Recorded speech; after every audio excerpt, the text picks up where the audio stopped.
Hi, everybody. Welcome back to Old Time Rock and Roll. I'm your host, David Tear. Sorry I'm getting late on this tonight. I took a long walk through Vegas, which I walked about 16 miles, which takes me about 8 hours, including stopping for lunch and other stuff. But anyway, I'm back, and I have a good feature for today. I'm up to song number 2644 on my list of my personal top 3,000 songs of the rock era from 1954 to 1999. And that one is Don't Stop Believin' by Olivia Newton-John, not to be confused with the Journey song Don't Stop Believin'. They're different songs. That one is coming up much later on my list, by the way. And this is the first song I'm featuring by Olivia. She's one of my favorite artists.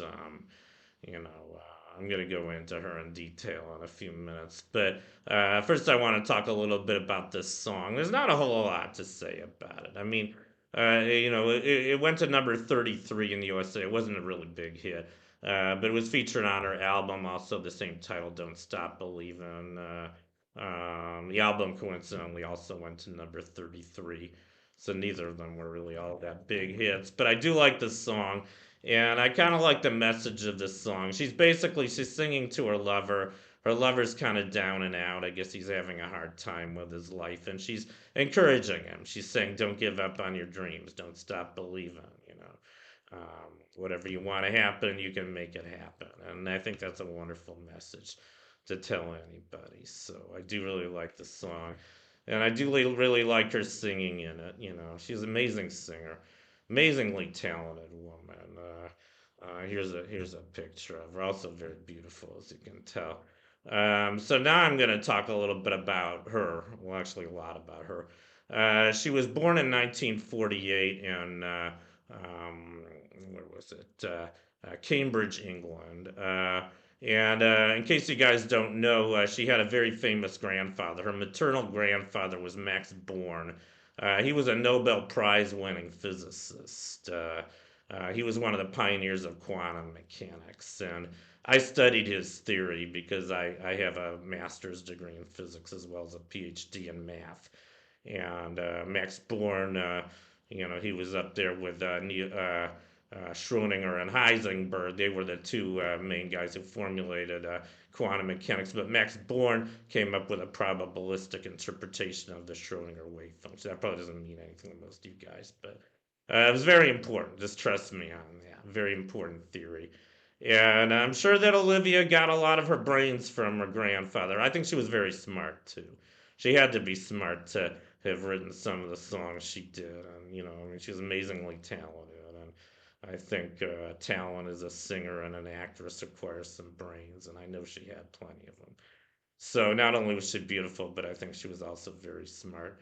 And well, it's kind of an unusual combination, I think.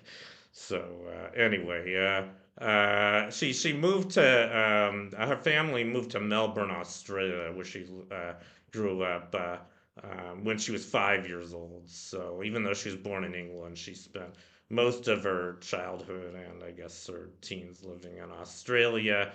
But she became a big star in Australia very young.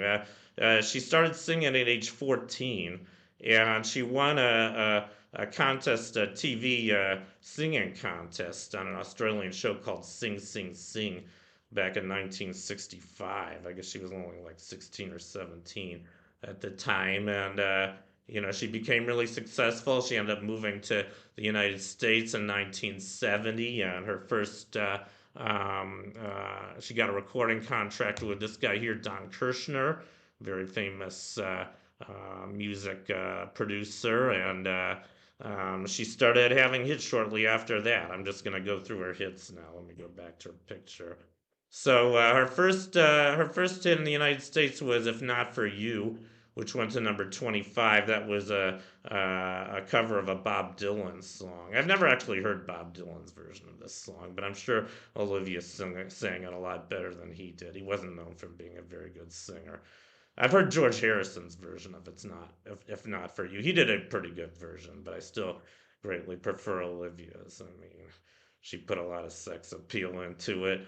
Uh, And then she also had Banks of the Ohio, which went to number 94. 1973, she had her first top 10 called Let Me Be There.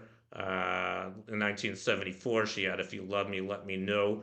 By the way, Let Me Be There went to number 6. If You Love Me, Let Me Know went to number 5. And then she had her first number 1 later in 74 that was called I Honestly Love You. In 1975, she had her second number 1, Have You Never Been Mellow? And she followed that up with Please, Mr. Please, which went to number 3, and Something Better to Do, which went to 13, and Let It Shine, which went to number 30. In 1976, she had Come On Over, which went to 23. The one I'm featuring today, Don't Stop Believin', which went to 33. Every Face Tells a Story, which went to 55. In 1977, she had Sam, which went to number 20. Making a Good Thing Better, which went to 87. In 1978, she starred in her first big movie that was Grease. I'm sure just about all of you have probably seen this movie. I love this movie. I think it's a classic musical, rock musical. It was first a Broadway play, I believe, in the early 70s. I actually saw it on stage in San Francisco, I think in 1976, a couple of years before the movie came out. And it's an excellent play as well as an excellent movie, I think. Wonderful music in it. You know, it's a tribute to the '50s, as I'm sure you guys all know. And it starred not just Olivia Newton-John as Sandy Olsen. She was kind of the goody two shoes girl from Australia who has a kind of a makeover at the end of the movie, becomes kind of I don't know what you call her, you know, big sleaze or whatever. But I mean, she does this turnaround so that John would get interested in her. And John Travolta, of course, he's a greaser. He's one of the T-Birds. They were a gang that I guess was involved in, racing cars, and all that stuff. And I'm not going to go through the whole movie because I'm sure most of you guys have seen it. But I think it was an excellent movie, a lot of excellent music. And I do even like John Travolta in this. I know a lot of people don't really like John Travolta. He's been called John Revolta. This is the first movie of his I really liked. By the way, well, Saturday Night Fever was good too, actually. I don't know. He usually played a pretty shady character in most of his '70s movies. He had kind of a comeback, I'd say, in the '90s. He Another movie I really loved him in was Phenomenon. He plays it's kind of like a version of Flowers for Algernon, where he becomes a super genius. He also develops telekinesis. I'm not going to go through that one, but he does a really excellent acting job in that. He was a very excellent actor as well as a singer. He didn't sing a lot, but he did sing in this movie along with Olivia, and they did some really great songs. And I got really sidetracked here, but I guess our first next several hits were all from this movie. In 1978, she had her third number 1 along with John Travolta. That was You're the One That I Want. Um, and she followed that up with Hopelessly Devoted to You, which went to number 3. And another duet with John called Summer Nights. I'm sure you guys all know that one. I've sang it to karaoke many times. A very fun song. This one was in the original Broadway musical. I don't think the other two were. Uh, and then, so those were hits from Grease. And then in '79, she had A Little More Love, which went to number 3, and Deeper Than the Night, which went to 11, and Totally Hot, which went to 52, and Dancing Round and Round, which went to, I think it was 82. And then in 1980, she had a duet with Andy Gibb called I Can't Help It, which went to number 12. And then she starred in another movie. This was a pretty bad movie, actually. I've seen this one a couple times. It was called Xanadu. And it was just a stupid story. I mean, you know, the acting was pretty good. And I mean, I think she did a good acting job, but she plays a muse. She plays a muse and a daughter of Zeus, who was a Greek god. And just a very stupid story. I mean, she falls in love with this kind of, music producer in LA. She kisses him in the park. He falls in love with her, and then he builds this disco for her. Stupid story. but good music in it. There was music by her as well as the Electric Light Orchestra. So there were some good songs in this movie, which is about the best I can say for it. She had her another number one song from this movie called Magic, and also Xanadu along with the Electric Light Orchestra, the theme song from the movie that went to number 8. Then she had a duet with Cliff Richard called Suddenly that went to number 20. And then in 1981, she had her biggest hit, which really surprised me because it was such a huge hit, Physical. I remember when that song came out. I'm going to go back to her picture here. Um, I didn't think it was that good a song, but it was number one for 10 weeks. It tied the rock era record at the time for the longest time at number one. It was tied along with, I think it was Cherry Pink and Apple Blossom White by Perez Prado from 1955, and You Light Up My Life by Debbie Boone from 1977. I could never understand why that was such a big hit. It was an okay song, but it is coming up on my list, but not really all that high. And then 1982, she had a song called Make a Move on Me. Oh, by the way, I think I should back up a little bit. I had a friend in college. She had a very funny expression. She came up with this expression called pulling an Olivia. I don't know if any of you other guys have heard this expression before, but I thought it was kind of funny. She said that Olivia Newton-John pulled an Olivia in the movie Grease because she started out as a kind of, a goody two shoes kind of virgin, simple girl with simple taste and kind of quaint upbringing, and then she gets this makeover where she all of a sudden becomes like a big floozy.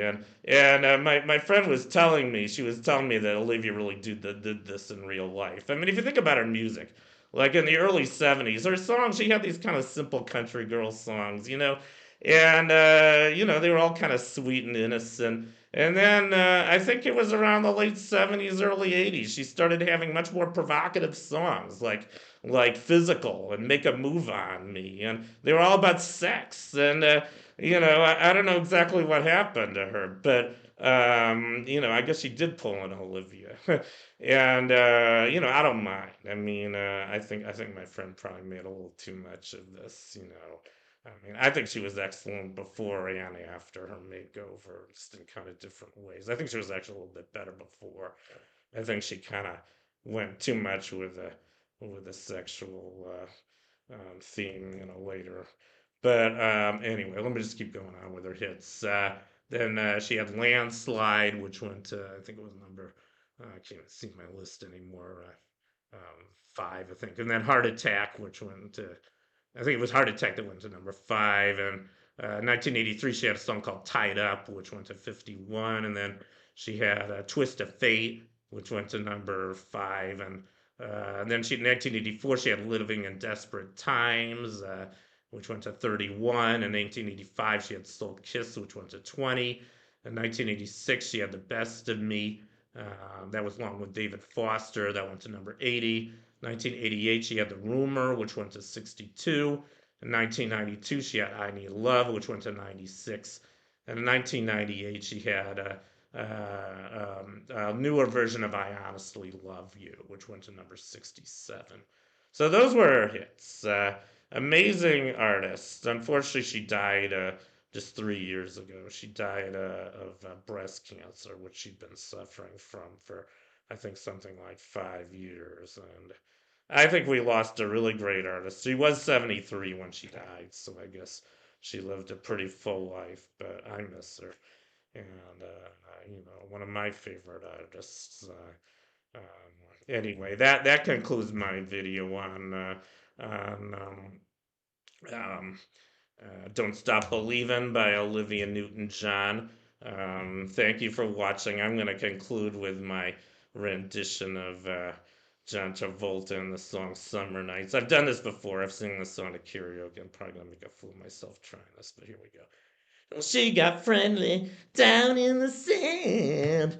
I know that wasn't John Travolta, but that was my attempt at him. Anyway, thank you for watching. Long live rock and roll, and I'll see you guys next time. Bye.